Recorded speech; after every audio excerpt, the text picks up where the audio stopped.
Hello guys, welcome sa ating channel. Ang video for today, share ko sa inyo guys, papaano. Alam nyo na, ano din ako i-vlog to. yung, yung experience ko na nangyari sa akin 2 weeks ago. So ngayon naman ay pagaling na ako. As in, mayroon na talaga siyang na pagaling na talaga siya. 2 weeks ako. 2 weeks ago guys, may experience ako na nagka-almoranas ako bigla. Ayun, almoranas pa more. So, wag tayong mahiya kasi marami tayong may almoranas. Shout out sa mga may almoranas dyan. So, ang video for today, sa mga gusto makinig nito or may almoranas kayo, makinig kayo sa ayaw, skip nyo yung video. Ganon. So, bakit ako nagka-almoranas? Base sa aking pagsasaliksik, yung nagkaka-almoranas tayo dahil sa pagbubuhat, dahil sa panganganak, siyempre umiiri, dahil sa diarrhea, sa edad. Ganon.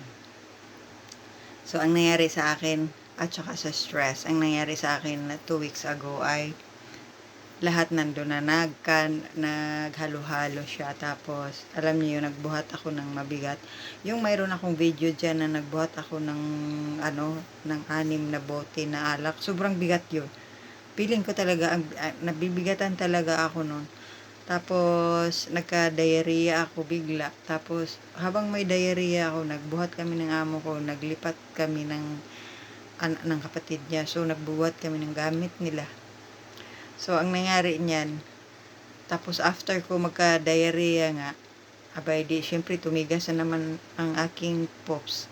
Ang niyan, ay umiri ako ng konti. Tapos after 2 days, ayan na, may nararamdaman akong kakaiba sa aking puwet. Ganon. Ay, diretsuhin na natin.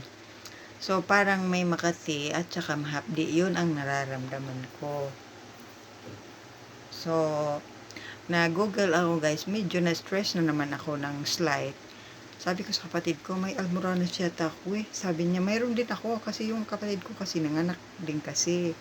Nanganak siya tapos nagbubuhat siya.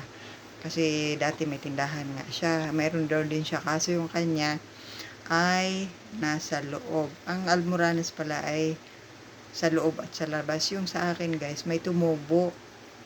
Ugat daw pala yun. Sabi ng doktor na sa YouTube. Ganon.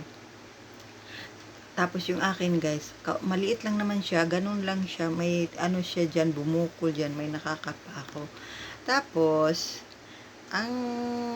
nanonood nga ako ng YouTube kung anong gagawin talaga para hindi na ako magpa-doktor. Yung uupo sa mainit, sa maligamgam na tubig. Siyempre, ilagay natin yun sa timba.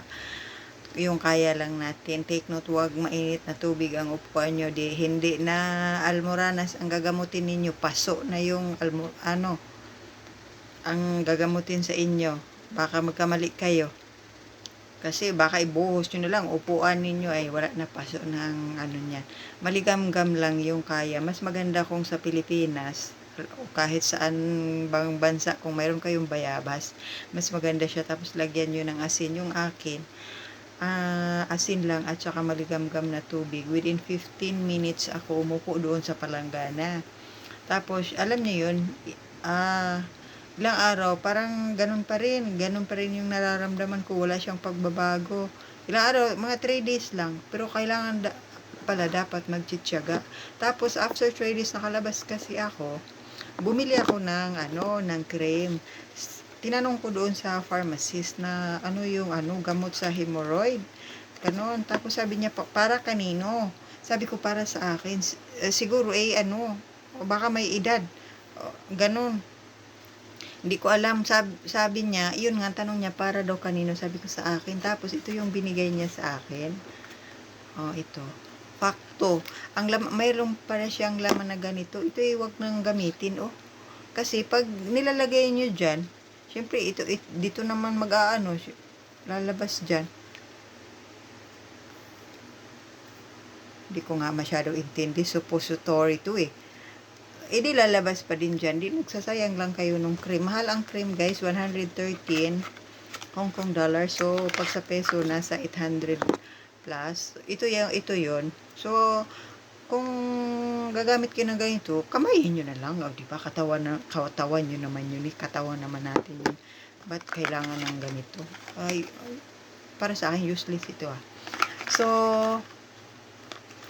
ginamit ko agad ito. After 3 days, alam nyo, nag 1 week pa lang, mayroon na talagang pagbabago agad. Lumiit na siya. So, 2 weeks na kasi akong naglublob talaga sa maligamgam. Alam nyo, lumiit. Ayun. Gamunggo na lang. Sa pagtatayo ako, or higa ako, wala akong makakapa. Kinakapa ko man talaga. Wag na tayong maghiyaan dito. Ay, syempre, kinakapa ko yung sarili ko, sarili natin, ikapain natin. Ganun, alangan na yung maghanap ka ng ibang tao. Patingin nga ng puwit ko. O, diba? Syempre, hygiene lang tayo, hugas-hugas din pag may Ganon. So, pag uupo ako sa banyo, pag nandun pa din siya, pero maliit na talaga siya. Alam niyo, yung gamunggo na lang. So, mayroon talaga siyang pagbabago. At saka, totoo pala talaga yung uupo ka sa maligamgam. Basta, mayroon pala tayong disiplina. So, syempre, wag na tayong magbuhat. Wag tayong magbuhat. At saka, wag tayong tumae ng matigas. Kailangan natin kumain ng maraming gulay talaga. At saka, wag nating iire, wag nating pilitin tumae pag hindi pala tayo natatay. Diretsuhin na to, hindi na natin kailangan patumpik-tumpik pa. Huwag kang tumae dyan na hindi ka naman natatay talaga. Kasi, iiirihin mo lang. Ang ano pala niyan, ang feeling ko talaga, napupunit yung puwit ko. Diba? Pag nagka-diarrhea talaga, yung biglang buhos ba? O diba? Parang ganun parang nabumbahan yung puwit ko. Kaya ang hapdi ng nararamdaman ko. So, ganun yung nangyari sa akin. Huwag na tayong alam pa, ano-ano pa. Totoo tong sinasabi ko. Kasi, nararamdaman ko at nararanasan ko. Siyempre, kumain po kayo ng mga more on fiber at saka maraming tubig. Disiplina talaga sa sarili. Yun ang ginagawa ko. At saka pag, ginagawa ko. Kasi yung lola ko manghihilot yun. Pag tuwing umaga, syempre wala tayong kinakain. Diba, syempre umihi muna kayo sa umaga. Hinihilot ko yung tiyan ko pataas. Kasi di ba parang bituka, part kasi ng bituka natin yung puwet ko. And wala yang sinabi yung doktor o sino mang mga vlogger na naririnig ko. Akin lang to. Basta inaangat ko galing sa puson yung, alam ko bituka dyan. Kasi may manghihilot, di ba? Inaangat ko yung tiyan ko pataas. Ganon. Katulad ng mga pinsan ko dati, yung lola ko kasi pag lumalaki yung kanilang egg yolk, ganon. Dahil sa kakabasketball, inaangat ng lola ko yung puso nila tapos gumagaling sila. So, ganon ang ginawa ko. Nasa sa inyo yon, anong gawin niyo basta wala akong narinig na sinabi ng doktor, akin lang ito. At saka sa mga ibang vlogger. So, ayun lang siya. Sana may natutunan kayo. Basta i-update ko kayo if ever na may manood dito sa aking video. Huwag kayong mahiya guys if ever na magkaroon kayo ng almoranas. Maraming nagkaka-almoranas. Ako nga, ayaw ko din na magpa-doktor kasi bakit? Kaya ko pa naman. I-rate natin ng 1 up to 10. Ang nararamdaman ko ay nasa 2 lang. Yung medyo makate at saka mahapdi at ang puwit ko. Yun ang nararamdaman ko. Pero daw yung iba talaga dumudugo yung puwit nila. At saka sobrang sakit, hindi na sila makakaupo kasi sobrang laki daw ng kanilang almoranas. Ganito na daw kalaki. Ganon. Yung akin lang kasi maliit lang. Tapos ngayon, paliit siya ng paliit. At saka, every time na maglublub ako sa tubig, ayun, ito nilalagay ko. Pakunti-kunti lang. At saka pag mag-poops tayo, huwag talagang ere. Siyempre, maghuhugas tayo. Huwag kayong magpunas ng matigas. Ganon. Kailangan, kung bumili kayo ng, alam niyo yung pampunas ng bata, yung wet wipes, ganon. Yun ang gamitin nyo, tapos ilagay nyo to. Huwag kayong mahiyang magtanong guys kung sakaling mayroon kayong na ganito. Kasi minsan, nakaka-depress siya. Basta i-share nyo lang yung i-share nyo sa iba. Yung mga kapagtiwalaan anong nangyayari doon sa mga wet po nyo. So, ayun lang. Kasi yung akin, pagaling na talaga siya. Maliit na talaga siya. So, nagpasalamat ako dito. At saka doon sa mainit na tubig. Kaya first time ko talagang naranasan to. Sa tanda ko naman, 44 na ako. Tapos naranasan ko pa 'to ng ganito. So, ang ano lang, hindi talaga ako tatae, diretso na, sorry sa baka may nakain diyan, na ano, na dapat relax lang. Huwag ka ng umiri diyan dahil once iiri ka diyan ay babalik na naman. Baka magpunit-punit na naman yung lubot natin. So, ayun lang. Sana may natutunan kayo guys. I-update ko kayo if ever na may magtanong dyan kung may manood dito sa aking video.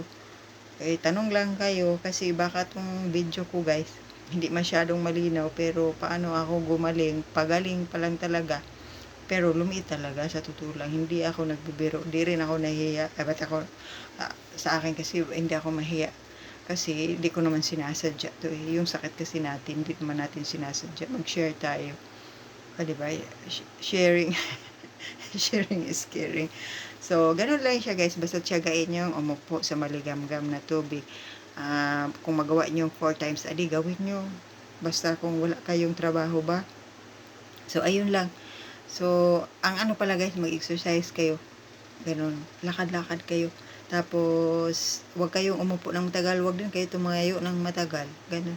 So, ganun lang. Gagaling tayong lahat. Bye-bye.